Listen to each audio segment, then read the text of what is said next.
এত টাকা কোত্থেকে এলো, সে পুলিশের প্রোটেকশন কোত্থেকে পেলো? ওসব সাসপেন্ডের নাটক আমরা সবাই ধরে ফেলেছি, বাংলার মানুষ ধরে ফেলেছি। উনি বঙ্কিমচন্দ্র চট্টোপাধ্যায়কে দাদা বলে ফেলেছেন, মহাভারত অশুদ্ধ হয়ে গেছে। ওনার দলের লোকেরা বন্দে মাতারাম বলতে চায় না, তাতে কোনো আপত্তি নেই। হ্যাঁ, আর উনি যখন ওই বিষ্ণুর জেন্ডার চেঞ্জ করে দেন, দাদা থেকে দিদি বানিয়ে দেন, বিষ্ণুকে বাবা থেকে মা বানিয়ে দেন, তখন কিছু হয় না। বিষ্ণুকে মাতা বলার জন্য 1500 কিলোর বাচ্চা পারার জন্য হ্যাঁ ওনার নীল ডাউন হওয়া উচিত। হ্যাঁ, আদর্শ দেখাচ্ছেন মমতা ব্যানার্জি, আবার তৃণমূলে আদর্শ। বিজেপি বাংলা বিরোধী, তুমি মা বাংলার একেবারে বঙ্গজননী, তোমার কাছে উত্তর চাই 26,000 চাকরি খেলে কি করে, খেয়ে ঢেকুর অব্দি তুললে না। কিউআর কোডে লোকে 2 টাকা 5 টাকা 10 টাকা করে দিয়ে এমন টাকা দিল যে 3 দিন লেগে যাচ্ছে 30টা লোক মিলে গুনতে। এটা ওই করেছেন, জগন্নাথ মন্দির করেছেন, হ্যাঁ, এদিকে তার ব্যালেন্স করছেন বাবরি মসজিদ দিয়ে। আমি অনেক আগেও বলেছিলাম, সবাই বলেছিল মন্দির করলে মসজিদ করতে হবে নাকি, তো সরাসরি করতে পারছেন না, ঘুরিয়ে করছেন। হ্যাঁ, সব নেতাজি তো বলেছে তুমি আমায় স্বাধীনতা দাও, তুমি আমায় রক্ত দাও, আমি তোমাদের স্বাধীনতা দেব। সবাই এসে গয়না, হ্যাঁ, প্রাণ সব দিয়ে চলে গেল।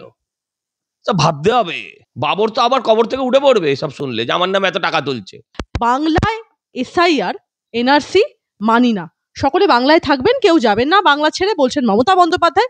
মমতা বন্দ্যোপাধ্যায়ের দাবি যে বিজেপির হাতে রাজ্য গেলে বাংলাটা রীতিমতো শেষ হয়ে যাবে, এবং তিনি বলছেন, আমি কোট আনকোট বলবো সজলদা, যে বিজেপির হাতে রাজ্য গেলে আপনার অস্তিত্ব থাকবে না, একদম পশ্চিমবঙ্গবাসীর উদ্দেশ্যে বলছেন, আপনার সম্মান থাকবে না, আপনার ঠিকানা থাকবে না, বাংলাটা ডিটেনশন ক্যাম্পে পরিণত হবে। তবে বাংলায় কোনোভাবেই তিনি ডিটেনশন ক্যাম্প করতে দেবেন না বলে এদিন ফের একবার সোচ্চার হয়ে বলল।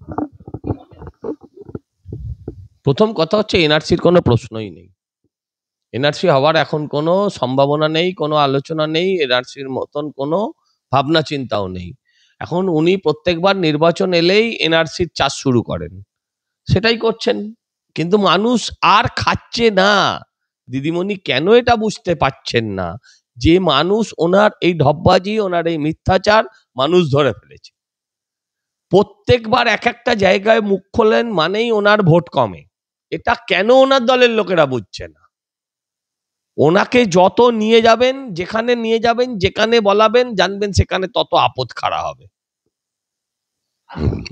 মুখ্যমন্ত্রী বলছে এফআইআর চালু হয়, জিহাদিরা দমে গিয়েছিল, বাবরি মসজিদের নামে অক্সিজেন পেয়ে গেল কোথাও গিয়ে, হুমায়ুন কবির, যে হুমায়ুনের পেছনে কি মমতা বন্দ্যোপাধ্যায়ের আর কে আছে? সারা রাজ্যের পুলিশ দাঁড়িয়ে দাঁড়িয়ে দেখলো। মমতা ব্যানার্জি 3 দিন আগে সাসপেন্ডের নাটক করলেন। হুমায়ুনকে অন্তত বলতে হবে যে সে কথার দাম রেখেছে, কথাটা ডিস্ট্রাকটিভ হোক কনস্ট্রাকটিভ হোক, সে বলেছিল যে আমি অমুক তারিখে করব, সেই তারিখেই সে করে দেখিয়েছে। এত টাকা কোত্থেকে এলো, সে পুলিশের প্রোটেকশন কোত্থেকে পেলো? ওসব সাসপেন্ডের নাটক আমরা সবাই ধরে ফেলেছি, বাংলার মানুষ ধরে ফেলেছি। ওসব নাটক আর বেশি দিন চলবে না। আমরা দেখলাম সাম্প্রতিককালে পার্লামেন্টে প্রধানমন্ত্রী নরেন্দ্র মোদী আমাদের বঙ্কিমচন্দ্র চট্টোপাধ্যায়ের রিপোর্ট করতে গিয়ে বঙ্কিম দা বলে সম্বোধন। একজন অবাঙালি মানুষ, একজন অবাঙালি মানুষ, বাঙালি মানেই দাদা, সৌরভ গাঙ্গুলির দাদা, মিঠুন চক্রবর্তীর দাদা, তার এই স্লিপ অফ টাংকে নিয়ে রাজনীতি করতে গেলে মমতা ব্যানার্জির যত স্লিপ আছে সেই স্লিপগুলো নিয়ে রাজনীতি করতে হবে। উনি বঙ্কিমচন্দ্র চট্টোপাধ্যায়কে দাদা বলে ফেলেছেন, মহাভারত অশুদ্ধ হয়ে গেছে। ওনার দলের লোকেরা বন্দে মাতারাম বলতে চায় না, তাতে কোনো আপত্তি নেই। হ্যাঁ, আর উনি যখন ওই বিষ্ণুর জেন্ডার চেঞ্জ করে দেন, দাদা থেকে দিদি বানিয়ে দেন, বিষ্ণুকে বাবা থেকে মা বানিয়ে দেন, তখন কিছু হয় না। ছেদ রাজনীতি করার কোনো যুক্তি নেই। একদম ওপেন পার্লামেন্টে সেটা স্বীকার করে নিয়েছেন প্রধানমন্ত্রী যে আপনি ঠিক বলেছেন, এটা নিয়ে রাজনীতি করার কিছু হয়নি। দাদাই তো বলেছে, অন্য কিছু তো বলেনি।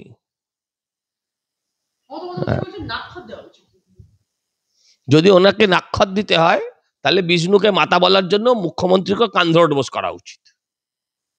বিষ্ণুকে মাতা বলার জন্য 1500 কিলোর বাচ্চা পারার জন্য হ্যাঁ ওনার নীল ডাউন হওয়া উচিত। বিজেপির অনুষ্ঠান, তাই তিনি উপস্থিত থাকেননি। মুখ্যমন্ত্রী বলছেন যে আমি কি করে যাব, অনুষ্ঠান করুন না, উনি কে বারণ করেছে? আরে ভাই, কমসে কম মরা বলা অভ্যেস করুন।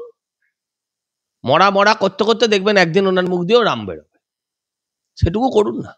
রাম তো আগে বেরোবে না, গীতা উচ্চারণ উনি করতে পারবেন না, উনি গীতার মঞ্চে যাননি ভালো, তা না হলে আবার পরের দিন আমাদেরকে ওখানে আবার গঙ্গা জল ছেটাতে হতো, সাধু সন্তরা ওখান থেকেই প্রস্থান করতেন ওনাকে দেখলে পরে। পাপীদের জায়গা ধর্মের স্থান নয়। একদম মুখ্যমন্ত্রী তো বলছেন যে বিজেপির অনুষ্ঠান সেখানে যায় কি করে? কোথায় এটা বিজেপির অনুষ্ঠান? কোথায় ওনার আবার আদর্শ? চুরি আদর্শ, চুরি প্রাণ, চুরি যার আদর্শ, দুর্নীতি যার একমাত্র লক্ষ্য জীবনের, হ্যাঁ, আদর্শ দেখাচ্ছেন মমতা ব্যানার্জি আবার তৃণমূলে আদর্শ। সনাতনীদের থেকে কি দূরে সরছেন? বহু দূরে উনি সনাতনীর থেকে দূরে সরছেন না, বহু দূরে, দূরবীন দিয়েও ওনাকে দেখতে পাবে না সনাতনীর আর কিছুদিন পরে। আপনারা যারা বিজেপি করেন সেই বিজেপিকে একদম মুখ্যমন্ত্রী বলছেন বাংলা বিরোধী বলে আক্রমণ, অন্যদিকে তিনি এইসব বললে আর লাভ হবে না। বিজেপি বাংলা বিরোধী, তুমি মা বাংলার একেবারে বঙ্গজননী, তোমার কাছে উত্তর চাই 26,000 চাকরি খেলে কি করে, খেয়ে ঢেকুর অব্দি তুললে না, হজম করে নিলে, হ্যাঁ, অভয়ার হিসেব দেবেন উনি? বঙ্গবিরোধী আমরা? বাংলায় 2 কোটি চাকরি দিয়েছেন, সেই চাকরি কাদের দিলেন একটু তাদের তালিকা প্রকাশ করবেন। আজে বাজে কথার উত্তর ভদ্র ভাষায় দিতে পারা যায় না। মুখ্যমন্ত্রী বলছেন আপনারা নেতাজিকে ঘৃণা করেন, গান্ধীজিকে মানেন না, তাই উনি আপনাদের সঙ্গে। এইসব প্রশ্নের কি উত্তর দেব? নেতাজিকে মানি না, গান্ধীজিকে ঘৃণা করি, হ্যাঁ, আমরা কাউকে ঘৃণা করি না, সবাইকে সম্মান করি। মমতা বন্দ্যোপাধ্যায়, আমরা শুধু মমতা বন্দ্যোপাধ্যায়কে ঘৃণা করি, আমরা মমতা বন্দ্যোপাধ্যায়কে ঘৃণা করি, তৃণমূলকে ঘৃণা করি, ব্যানার্জি পরিবারকে ঘৃণা করি। গীতা পাঠে প্র্যাকটিস বিক্রেতাকে একদম মারধর নিয়ে রেড়ে করে ময়দানে নেমে পড়েছে। বাজে কথা, সাজানো ঘটনা। কেউ হাতে গুনছেন, কেউ গুনছেন একদম মেশিনে, দিনরাত এক হয়ে যাচ্ছে, তারা নোট নিয়েই চলছেন, তারা একদম সাসপেন্ডেড তৃণমূল বিধায়ক হুমায়ুন কবিরের প্রস্তাবিত একদম টাকা কোত্থেকে এলো? টাকা কোত্থেকে এলো? আজ মুখ্যমন্ত্রীকে তার জবাব দিতে হবে।